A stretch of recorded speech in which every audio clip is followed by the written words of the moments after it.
Thank you very much. Thank you.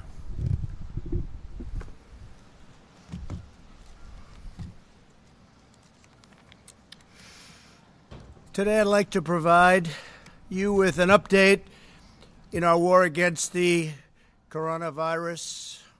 Thanks to our comprehensive strategy and extraordinary devotion to our citizens, we've had such tremendous support all over. We continue to see encouraging signs of progress. Cases in New York area, New Orleans, Detroit, Boston, and Houston are declining. Denver, Seattle, Philadelphia, Washington, D.C., Atlanta, Nashville, Indianapolis, and St. Louis are all stable and declining. All parts of the country are either in good shape, getting better, in all cases getting better, and we're seeing very little that we're going to look at as a superseding hotspot. Things are moving along. Really a horrible situation that we've been confronted with, but they're moving along. As we express our gratitude for these hard-fought gains, however, we continue to mourn with thousands of families across the country whose loved ones have been stolen from us by the invisible enemy. We grieve by their side as one family, this great American family, and we do grieve. We also stand in solidarity with the thousands of Americans who are ill and waging a brave fight against the virus. We're doing everything in our power to heal the sick and to gradually reopen our nation and to safely get our people back to work. They want to get back to work, and they want to get back to work soon. There's a hunger for getting our country back, and it's happening faster than people would think. Ensuring the health of our economy is vital to ensuring the health of our nation. These goals work in tandem. They work side by side. It's clear that our aggressive strategy to slow the spread has been working and is saving countless lives. For those who are infected, we've taken unprecedented action to ensure they have the highest level of care anywhere in the world. The federal government has built more than 11,000 extra beds, shipped or delivered hundreds of millions of pieces of personal protective equipment, as you know. In fact, some of the people here are going to be talking about it, some of our greatest executives, some of the greatest anywhere in the world, and distributed over 10,000 ventilators. And we now have, in a very short period of time, many have been delivered and hundreds of thousands are being built.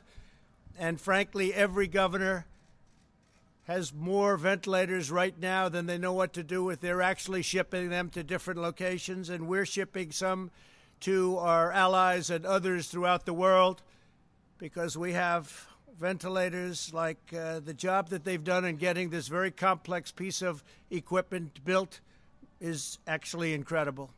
You don't hear about ventilators anymore except in a positive way. We've launched the most ambitious testing effort, likewise, on Earth. The United States has now conducted more than 5.4 million tests, nearly double the number tested in any other country, more than twice as much as any other country. Think of that. Moments ago, I came from a meeting with some of our nation's largest retailers, including Walmart, Walgreens, CVS, Rite Aid, and Kroger. We're joined by the leaders of those great companies, and we also have with us the leaders from the world's top medical diagnostics companies and suppliers, Thermo Fisher, LabCorp, Quest, U.S. Cotton, and the American Clinical Laboratory Association. These are great companies. These private sector leaders, along with others such as Roche, Abbott, Becton Dickinson, Hologic, and Cepheid, have been exceptional partners in an unprecedented drive to expand the state's capabilities and our country's capabilities. The job they've done has been incredible. The testing that's been developed and being developed right now has been truly an amazing thing. I want to thank Abbott Laboratories for the job they've done. I want to thank Roche, and in particular, those two have really stepped forward. Abbott with a 5-minute test that people can take, and in 5 minutes they know what the answer is. I'd like to ask, if I could, the executives of these great companies, and they are They have really helped us a lot over the last 45-day period. We're talking about a 45-day period when many of us met, and since then what Walmart and the others have done has been nothing short of amazing. So I just want to ask them to come forward and say a few words about their company. Plus, they're going to make a big contribution to our country. Please, come forward, please. Thank you.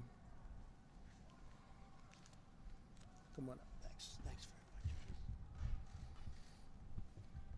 much. Thank you, Mr. President, and thank you for all of you for being here today. And what we'd like to talk about is the progress we made. The last time we were here was March 13th, and we've made tremendous progress. And none of that progress could be made without the 47,000 people at Quest Diagnostics that are working around the clock on working up the test and running the test and delivering the results that we need. As far as results, we've made tremendous progress. We are currently at Quest Diagnostics testing about 50,000 tests per day. We've been pushed by the task force to bring up that number. By the end of May, we'll have 100,000 tests per day, about 3 million tests, and these are the molecular tests that we do today. We've also brought up serological testing. We started that this past week, and by the end of May, we'll be close to 250,000 a day, about 7,000 a month. So you put those two numbers together, it's about 10 million tests by the end of May that we'll be doing at Quest Diagnostics. We're doing that also in a quicker way. Turnaround times were somewhat of an issue. At the early days, we've reduced that to 1 to 2 days. Our turnaround time for people in beds, hospital beds, is less than 24 hours. And we're doing that in the same way we've done it with the FDA and with CLIA, delivering the quality that you all expect. And convenience will improve as well with convenient solutions that will be able to swab individuals more easily and also deliver to consumer, the ability to have consumers choose a test online with a telehealth provider. So with that, I'd like to offer my colleague the podium as well.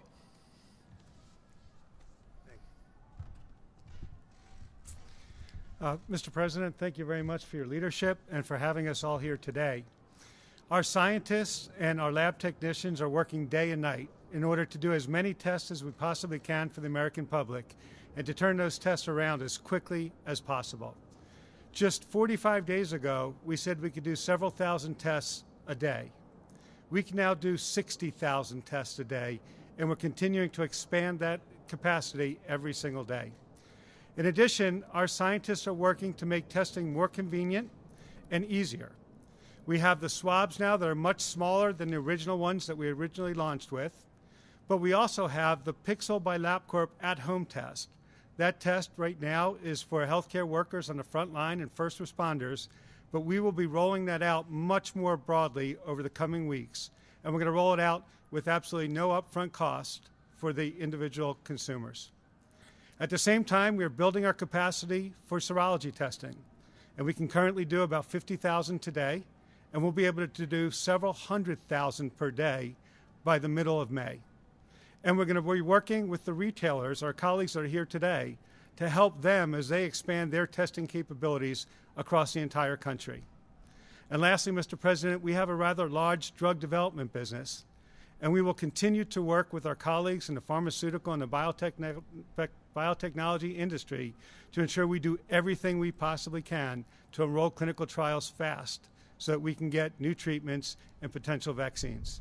Thank you. Thank you very much. Thank you very much. Please go ahead. Thank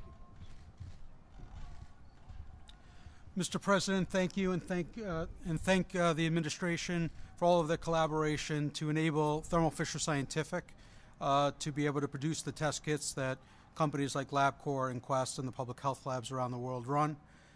We met our original commitments of producing 5 million kits a week, and we're up to scaling that to double that in the coming weeks in terms of supporting testing around the world. I'd like to thank my 75,000 colleagues around the world for their tireless effort to make that a reality and supporting all of our customers to have the testing necessary to get America back to work. Thank you very much. Great job. Thank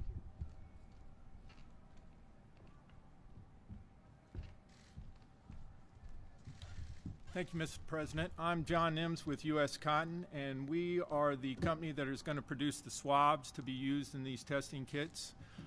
We have about 1,200 people in our company, and in our Cleveland operation, they have pivoted from, as you've said, the Q-tip style swab to a swab that's going to have a plastic stick with a polyester tip so that they can be assembled into these kits. Our Cleveland team has done a wonderful job with this, and they're very excited to be able to help in this effort. So thank you, Mr. President. Thank you very much. Great job.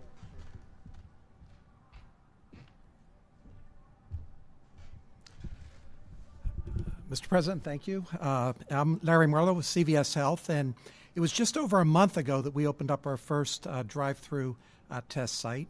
And since that time, we have opened large-scale testing facilities across 5 states in partnership with the administration and working with the governors of Rhode Island, Massachusetts, Connecticut, Georgia, and Michigan. And these sites are enabling us to test approximately 1,000 individuals a day with real-time results. We now have a capacity to test about 35,000 individuals each week. And this afternoon, we announced plans to expand that capacity even further. Beginning in May, we will install testing capabilities in up to 1,000 CVS pharmacies. We'll be using our drive-thrus and our parking lots with swab testing.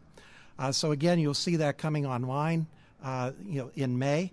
And we also recognize the fact that the virus is disproportionately affecting our minority communities. So we're working in partnership with organizations like the National Medical Association to bring testing and care into the traditionally underserved communities.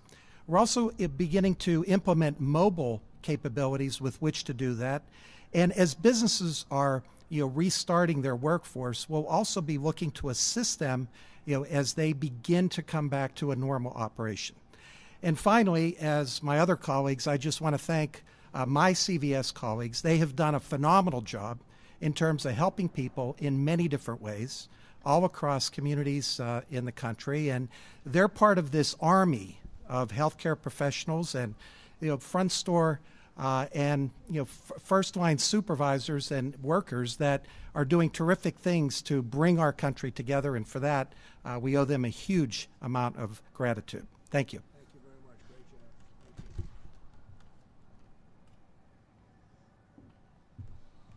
Thank you, Mr. President. Appreciate the invitation to be here today. And it was just 45 days ago when we were here. I'm Richard Ashworth. I oversee Walgreens in the U.S. And I just want to start off, Larry, like you, thanking the over 200,000 Walgreens team members who are in stores every day all across America taking care of our patients and our customers, giving them essential daily needs, the prescriptions, obviously, that they need, and even COVID testing while we're here. We also announced today we'll be expanding our testing capabilities across all states, including Puerto Rico. We'll be able to triple the volume that we do now in partnership with our lab partners, and we're excited to be able to do that. We're really excited with the public-private partnership that we have here because that's what's enabling us to do this, and we look forward to working with the additional states to get these sites up and running as fast as possible. As a pharmacist, I just want to say one quick thing. I'm really proud to be part of this profession, and not just Walgreens pharmacists and pharmacy employees, but all of them across grocery, mass, independents. You're really doing what you should be doing and what you went to school for, to help patients, counseling them on their medicines and helping them understand the problems that we're facing. Pharmacy is right here in it with everyone together in the community, and we look forward to being part of the testing like we are now, serology, whatever that might look like in the future, and eventually treatment when the vaccine does come. So thank you, Mr. President, for the opportunity. Thank you. Very much.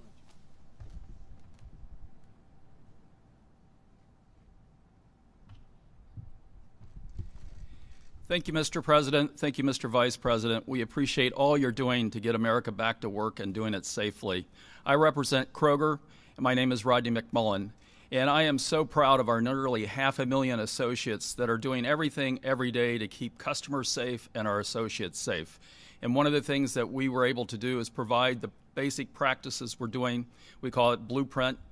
And it's the things that all of us can learn from on how to get America back working. We also announced earlier today continuing to accelerate our practice on testing. We are actively engaged in 6 states. In the next couple of weeks, we'll take that to 12 states.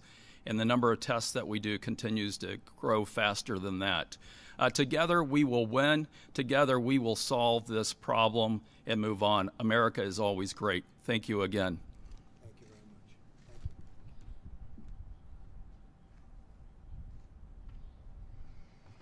Thank you, Mr. President. My name is Doug McMillan. I'm a Walmart associate, and I, too, would like to start by thanking our associates for everything that they're doing in our stores, Sam's Clubs, distribution centers, and in our e-commerce fulfillment centers. They've been inspiring and continue to have a can-do attitude and step up. It's much appreciated. We started 45 days ago, as did everyone else, and we've been operating sites for a while now. We're now up to 20 sites across 11 states. By the end of next week, we'll be to 45, and by the end of May, we'll be at 100.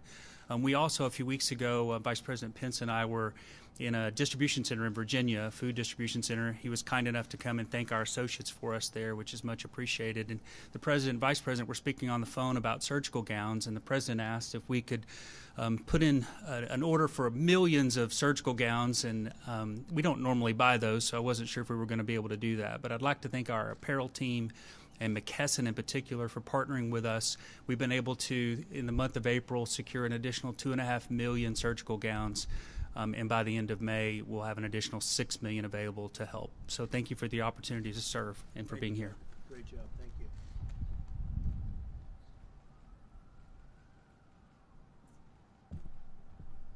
Thank you, Mr. President, and thanks to the team for getting this great operation up and running for the benefit of the country. I'm Hayward Donegan with Rite Aid, and we are currently operating 40% of the current test sites in 25 locations across 8 states. And I had the opportunity, as I was driving up, to stop at our Richmond location and see the testing in action and thank the associates, whether it be security or pharmacy, front end, everybody who's helping with this great effort, and all of the customers that appreciate this so much. It was really amazing to see.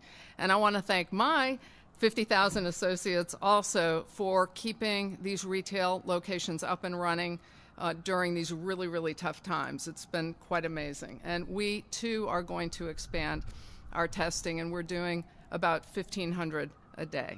Thanks. So thank you all very much. It's incredible what we've done together over a short period of time. I want to thank our Vice President for the task force and the work. Every day it gets better, and we had a fantastic call with the governors today.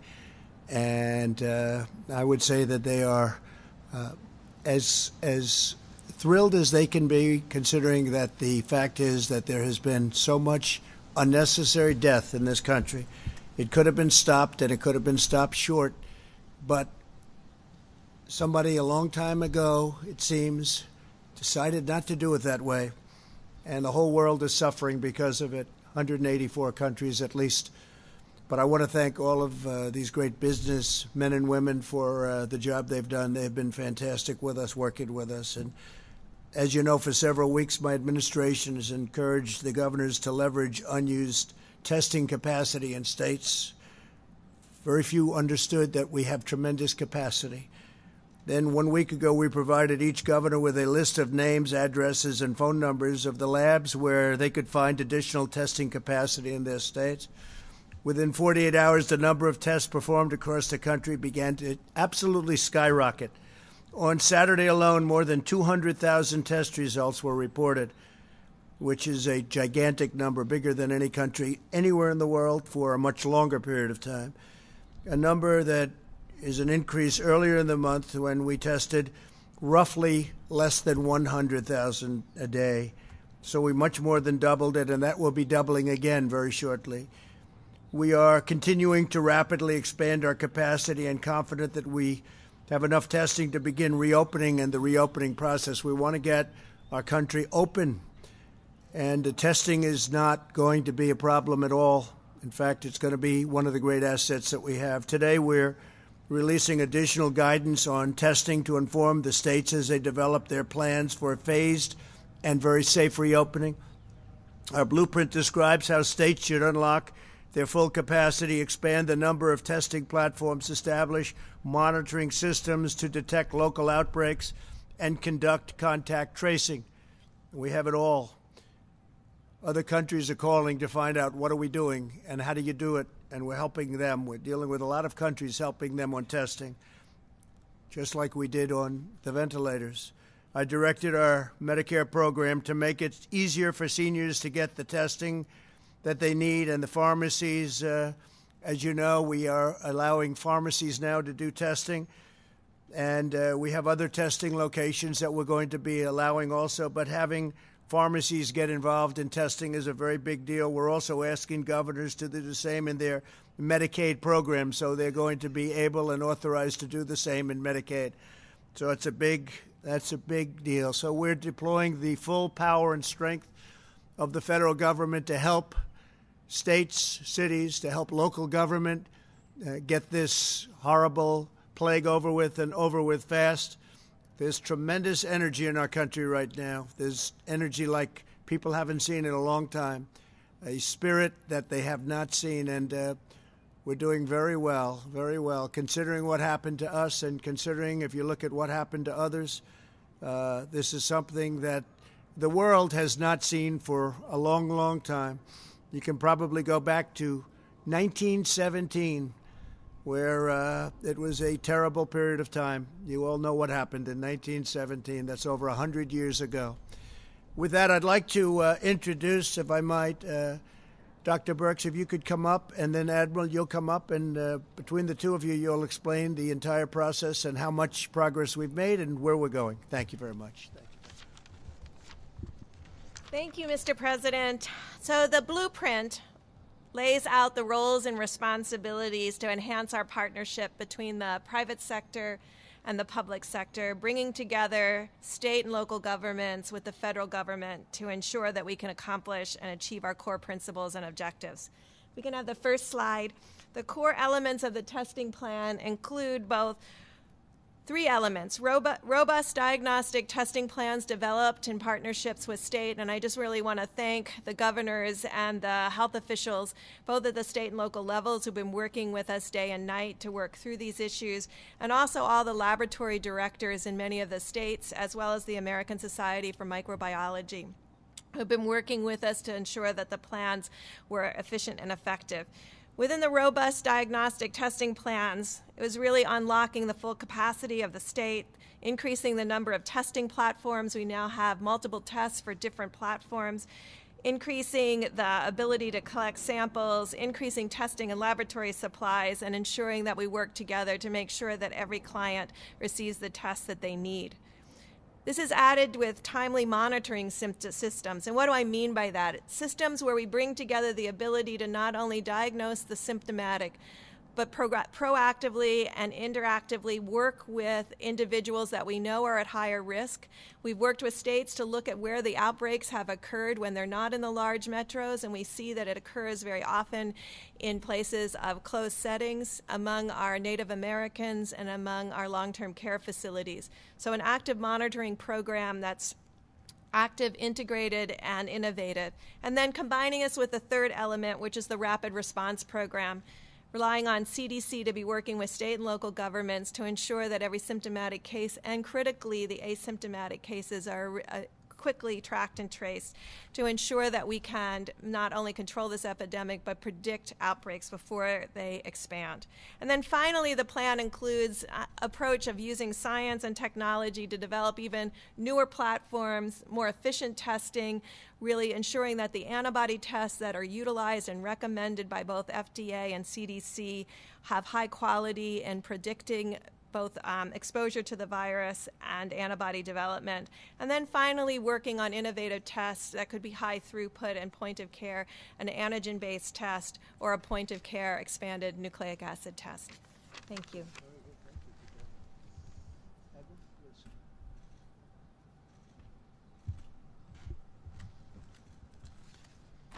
Thank you, Mr. President, and thank you, Ambassador Birx. If I could have the next slide, please.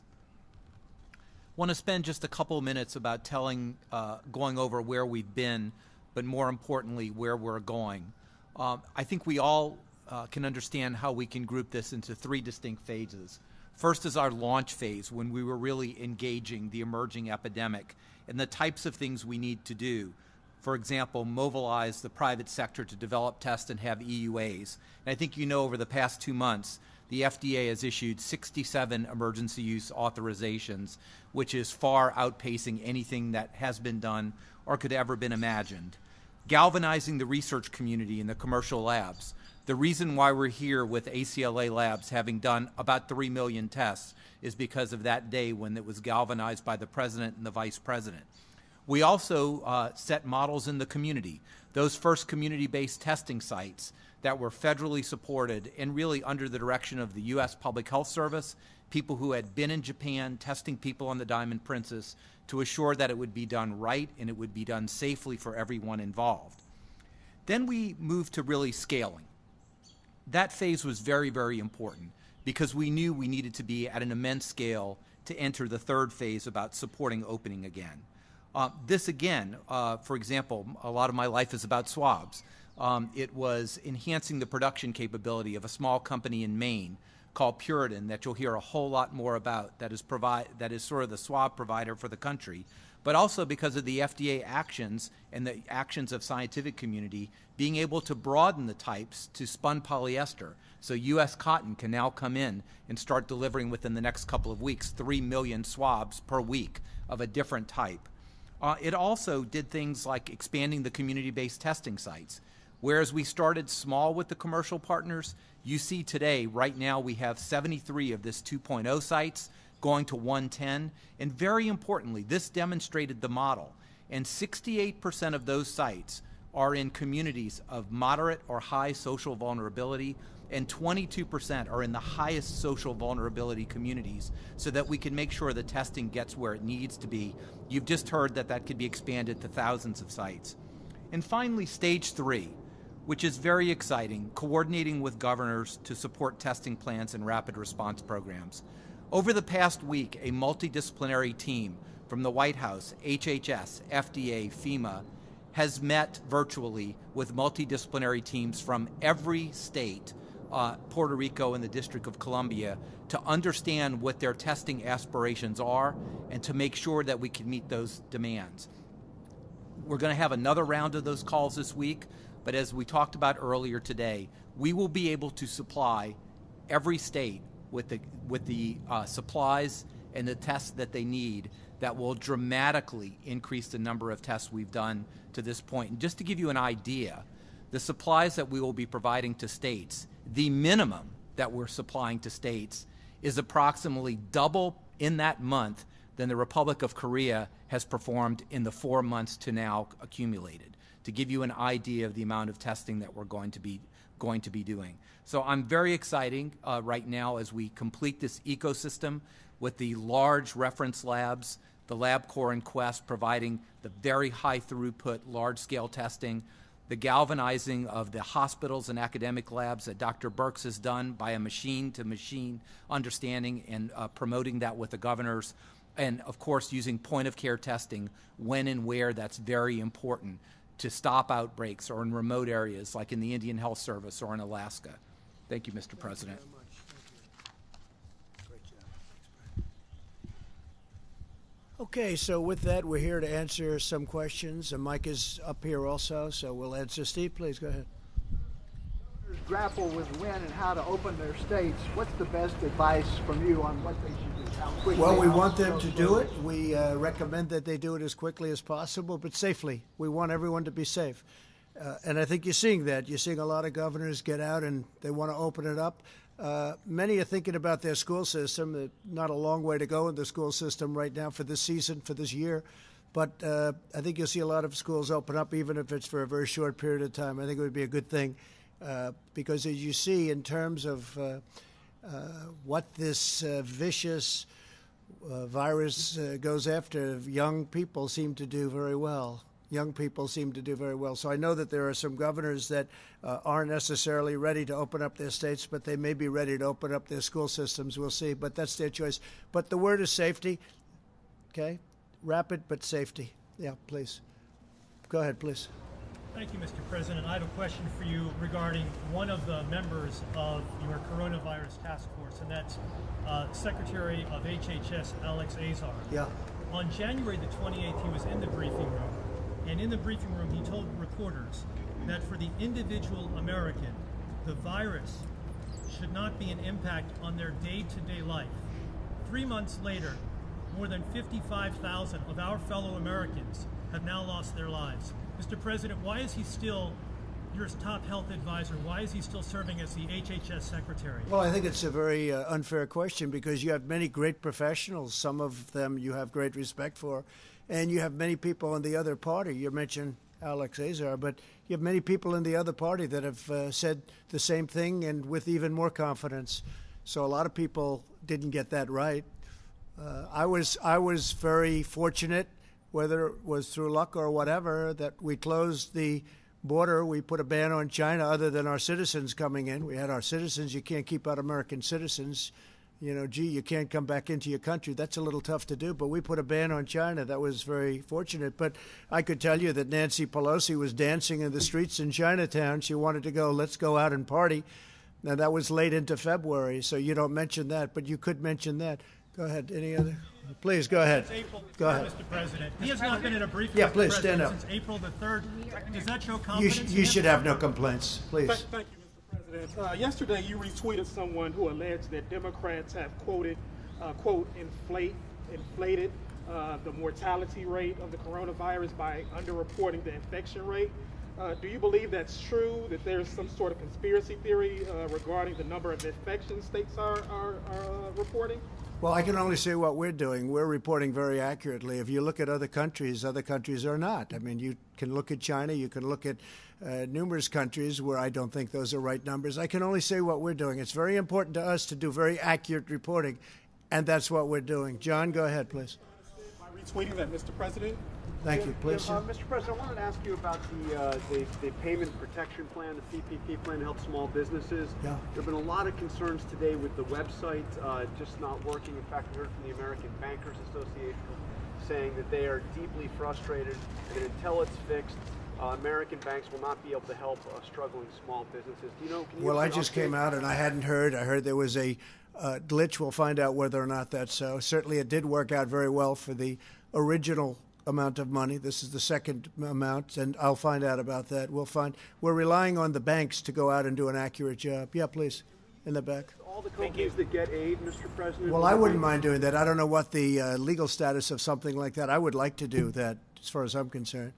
I'm not involved in that process, but I would certainly like to have it listed. I'd have to find out if there's a legal problem, but if there isn't, I would do it gladly. Please.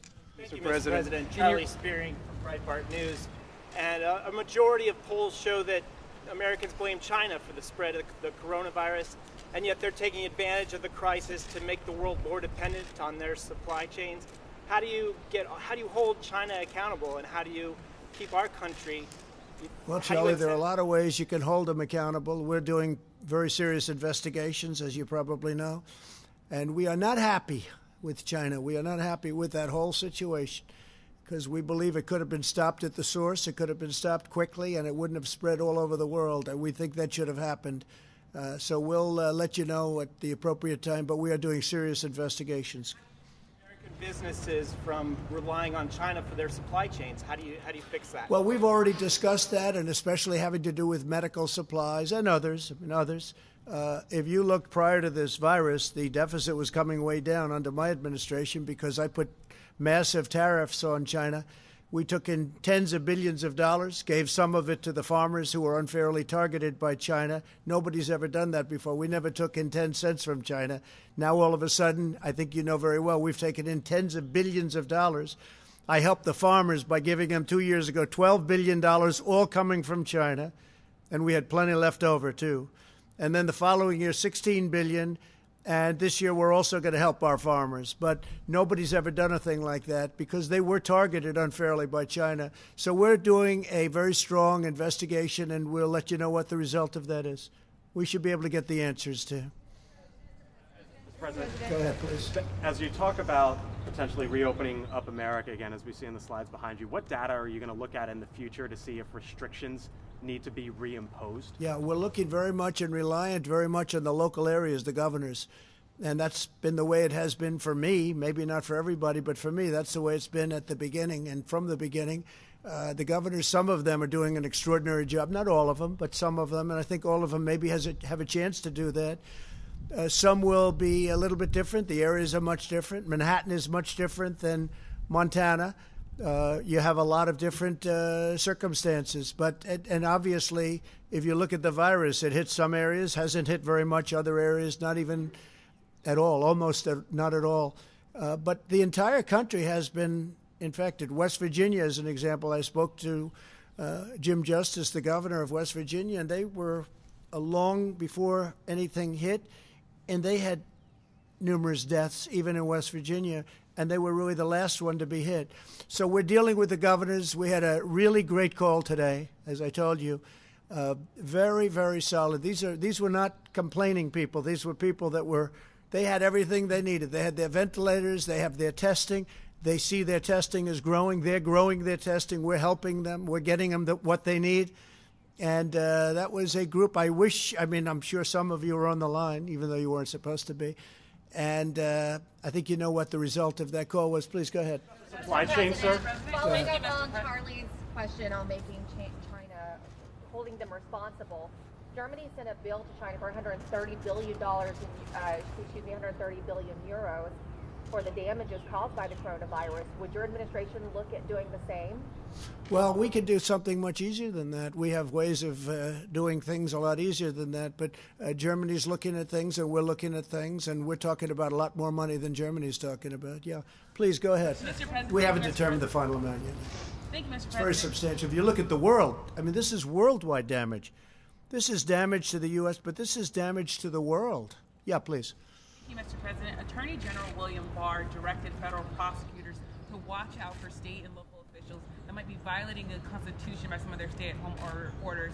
What's the strategy there? Will the federal government sue local authorities? Well, you'd have to ask Attorney General Barr, but I think he wants to see, like everybody, he wants to see people get back and wants to see people get back to work.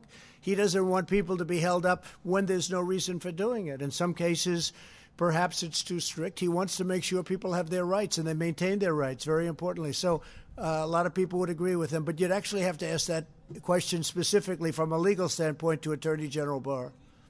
Federal government suing state officials? It would depend on the state. It would depend on the circumstances of the state. Some states are, perhaps a little early, and some states are a little bit late. And the Attorney General, I read that, and I saw that. And frankly, the Attorney General doesn't want to have rights taken away because there are some people, they're not allowed to open up a store or they're going to lose their livelihood. And by the way, that causes death also between all of the things that happen. And this has been a big study. The fact that people aren't allowed to have their freedom causes a tremendous amount of problems, including death. So that's what he's talking about. Please, in the back. Maryland and other states, Governor Larry Hogan specifically said they've seen a spike in people using disinfectant after your comments last week. I know you said they were sarcastic. I can't imagine why. I can't imagine why. Yeah. Take any responsibility? No, I don't. No, I can't imagine. I can't imagine that. Yeah, go ahead, please. President, Dr. Anthony Fauci says that we need to increase testing by double it at least, and so does the Rockefeller Foundation.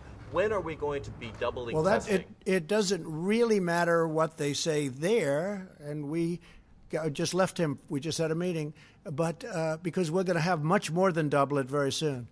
Now, there are big believers in testing, and then there are some governors that don't feel as strongly about it at all. You understand that. They feel much differently about it. But we're going with maximum testing because it's something we're very capable of doing. But we'll be much more than doubled. Mike, I'd like you to answer that. We're going to be much higher than doubled on testing very shortly. Mike, please. Yeah, please. Thank you, Mr. President. I hope the American people looking on today are as proud as the President and I are of the incredible public and private partnership that you heard from today. It was 2 months ago that we had done less than 10,000 tests for the coronavirus in the United States. But because the President brought together these incredible commercial labs, brought together the best-known retailers in America, now, Mr. President, we have 5.4 million tests. And as you said earlier today, we've done more than 200,000 tests in a single day. As we met with governors today, I sense the enthusiasm among governors for the way that testing is scaling all across the country. And we assured them on the call today that we're going to continue to directly partner with them to make sure that all of the resources you heard about today continue to be expanded. But I want to ask Admiral Giroir, who is literally working day in and day out with the governors, to describe some of the numbers for exactly where we will be. We're north of 5 million tests done now. It is remarkable to think of the pace of acceleration. But Admiral, maybe you could speak about exactly when we will reach the point that some of the experts say that they think we need to be at, whether that be 300,000 tests a day or 500,000 tests a day. But what's remarkable to me as a layperson, Mr. President, is because of this partnership you've forged, we're almost there, and we'll be there very, very soon for the American people. But everyone who is as anxious to see America reopen as this president and our entire administration are should know that the three-phased approach that the president outlined 10 days ago, we believe, and I believe increasingly governors understand around America, that we have a sufficient amount of testing today for every state that qualifies to enter phase one to begin to reopen their economies. But, Mr. President, with your permission, I'll just ask Admiral Giroir to give some specific numbers about how quick, for all that we've done, how much more quickly you'll see an expansion